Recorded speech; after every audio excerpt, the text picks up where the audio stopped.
Intrigue Media. Get noticed, get found. So today we're going to go over reporting. We're just going to go over the basics of Google Analytics and URL Builder. So the first thing is, why do we track? And the first reason why we track is to clarify and improve customer experience.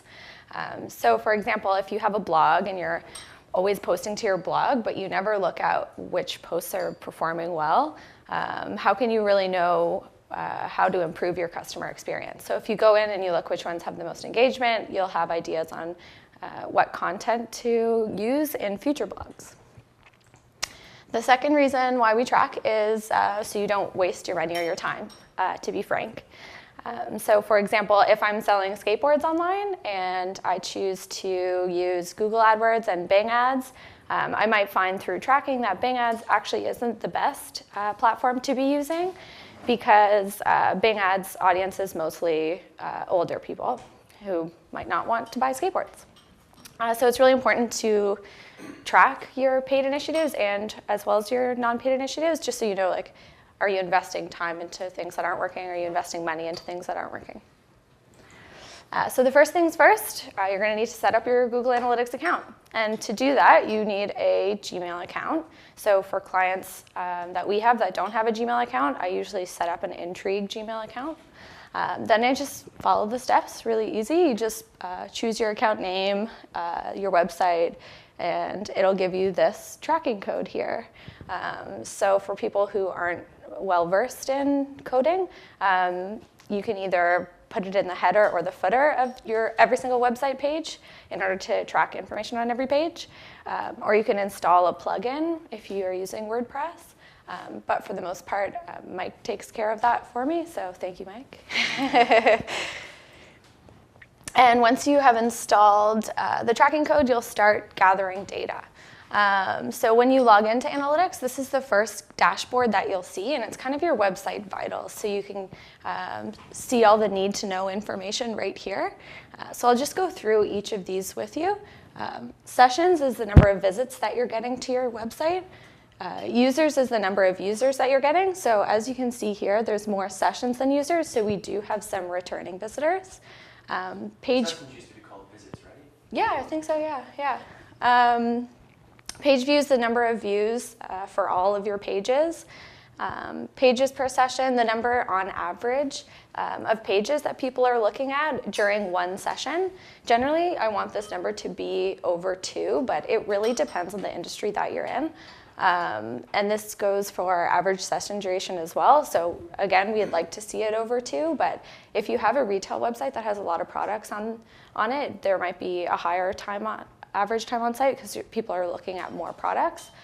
And if your website is more like just kind of a brochure online to validate your business, then you might have less average time on site because there's not as much to do on there. The bounce rate is, so if you click on a paid ad and you land on a website and then you leave immediately, it's not what you were looking for. You've technically bounced off of a website. So that's that figure there. And this one is... Yeah, same thing, yeah. So that was just an example there. Yeah, so normally you'd want that between 40 and 60%, ideally. If it's in like the 10th percentile, generally there's some sort of tracking issue going on there, like 2 codes on the site. And if it's in the 90th percentile, then you're gonna wanna dig in a little deeper and say, why are people leaving my site so quickly? Is it the content? What can I change about it to try and make that better? But sometimes it's difficult to tell using the bounce rate whether or not your site is engaging or not. And I'll give you an example for that. Best God is one of our clients, and the purpose of their paid ad campaign is to drive people to Shoppers Drug Mart. And the landing page is like all the information you need for it, and then at the bottom it's like, go to Shoppers Drug Mart, basically. So if people are bouncing off that page, it's not necessarily a bad thing. They could be leaving to go to Shoppers Drug Mart. So much like pages per session and average session duration, you really need to use your judgment when you're looking at these figures based on the industry that you're in and the purpose of your website. And finally, percentage of new sessions. That's just the amount of unique users that you're getting in a month, or the timeline is up at the top right there. So you can adjust the time period to be longer or shorter depending on how much information you'd like to see. So those are your website vitals. This is the report that I use most often. It is the channels report under acquisition, and it gives you a breakdown of all the metrics that we just talked about per traffic source. So organic search would be if somebody was to search for a product or service online that relates to you or your business, and they find you organically through Google or Bing or something like that. Referral would be somebody coming to your website through another site. So like, for example, like a business directory, like Yellow Pages, something like that, they would show up in referral traffic. Direct traffic would be either a bookmark or if they type in your URL directly into the address bar. Paid search actually only is Google AdWords in analytics. Bing ads would be found in a different location. So just keep that in mind when you're looking at accounts, like paid search is only AdWords. Social would be any of your social platforms, so Instagram, LinkedIn, Facebook. And then email, in this case specifically, is MailChimp. So you can really take a look at these numbers here and see, okay, what's working well for me, what's not working well for me. For example, referral in this case has a 96% bounce rate, so you'd want to dig in deeper and say, why am I getting a 96% bounce rate? For the most part with referral traffic, you might be seeing referral spam, which every website gets, and it's nothing to be like super worried about. It's basically just robots that are bypassing your site and actually attacking your tracking code, like your Google Analytics. So it's saying that it's visiting your analytics, but they're not actually on your site at all. It's not authentic traffic. So the reason why you'll want to be aware of it is because it will skew all the average data that you have at the top there. So you might be seeing a really high bounce rate, but it's attributable to not authentic traffic. So you just want to keep that in mind. There's ways to filter that spam out too, right? Yeah, there is, yeah. I won't get into that right now. Yeah. So you're looking at all this information and you're saying, why am I looking at this? You're going to want to be looking at this information in order to see if you're moving from A to B in terms of your business objectives. So step one would be tracking your business objectives or determining your business objectives. And we, in particular, use SMART goals, which are specific, measurable, attainable, relevant, and timely. I never remember that acronym, so I always have to include it in there. But to give you an example of a SMART goal, these were Bavarian Windows SMART goals for their 2016 map, and they go from 1.5% conversion rate to 2.5% conversion rate from paid traffic. So it's really specific, it's really measurable. I can go in and look at these, look at the numbers that they're getting and see the progress on whether or not they're going to reach this goal, and then make recommendations based on that to say this is what you need to do to make this happen. So to set up your business objective, or once you've determined your business objectives, we set up goals in analytics. So this is an example of some goals that we have. I believe it's for Dirt Cheap. So they have view shopping cart because they have an e-commerce website, and then also thank you page view. So we want to look at, in particular, like really concrete leads. We also have kind of funnel pages that we monitor as well, like the contact us page, but the gold is really thank you page view and submit order confirmation for this client in particular. Oh, actually I want to go back.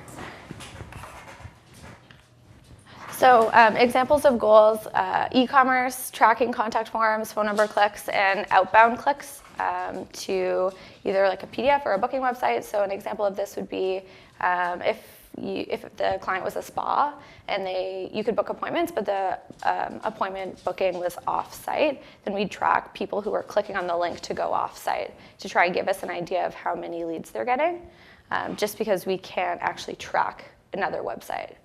We can only track what's on theirs. And the one that we use most often is the thank you page. It's the easiest one to do.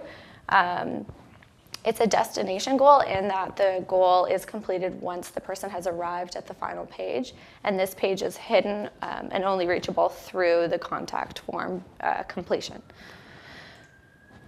So to set up your goals, You just follow the steps once again. I always use a custom goal because I find the template goals just aren't what I'm looking for. So in this case, I was tracking a contact us page view. So you want to write a name that's really descriptive and that when you go back in a couple weeks later, you'll immediately recognize what it was. And then it'll be a destination goal again. And then you just paste in the URL slug for that page and save it. It's pretty simple. And a real-world example of I guess goal tracking is dirt cheap. So as I mentioned before, we're tracking all of their checkout pages. So view cart, checkout, submit order confirmation, and then also the thank you page. So we can kind of see if there's like a big difference between the view checkout page and the submit order confirmation page. We can say like what's wrong, or like what can we make better on the view checkout page? Is it not clear? Is it difficult? Like what can we make this easier for people to submit their order? And then to find the information, this is the same report that I had showed you earlier. It's the channels report under acquisition. So it shows you all the different channels. And then at the top there where the red arrow is, there's a drop-down menu and you can select different goals. So in this case, we have e-commerce selected right now. So you can see that organic search, they're getting $4,000 in the past 30 days. Paid search, they've gotten $2,000 in the past 30 days. And we can see from there, based on their cost per click and their monthly spend for their paid initiatives, how well they're working and their return on investment and what we should do differently to get them the best return on investment possible. Awesome. And why do you like e-commerce so much? Because it's cold hard cash. That's my favorite thing to track. And so this is another cool tool that we've been trying to implement in all of our processes. It's called the URL Builder, and it allows you to track any URL based on adding tracking parameters to the URL. So I'll give you a quick example here. This was an ad that was on my Facebook. It was for a watch from the Bay. So if I were to recreate this ad and I wanted it to use the URL Builder, I'd use the link that this is going to, which is likely the watch on the Bay website, and I'd input it into the top up here. It says website URL, and then I'd say the campaign source is Facebook because it's a Facebook ad. The medium is a cost per click because it's a paid advertisement, and then campaign name ads, and then those are the three here that are required, but you can get into more detail if you choose. So in this case, the campaign term would be watch, and the campaign content would be Daniel Wellington. That's the brand of the watch. So this will just tell analytics exactly what it is that you're tracking, and from there you can get information about what happens on your actual website through analytics. So if you looked in Facebook to see the results of this ad, you'd see they had 100 clicks, but you don't know how many people clicked and then bounced, or clicked and then converted, and that's where this comes in. So we're really trying to implement this process with all of our paid social ads and Bing advertising, and really anything that you are interested in tracking. So if you're interested in seeing how one specific post did on Facebook, you can track that with the URL Builder as well. And then instead of saying ads and cost per click, you would say posting and March, whatever it is that you want to identify it as.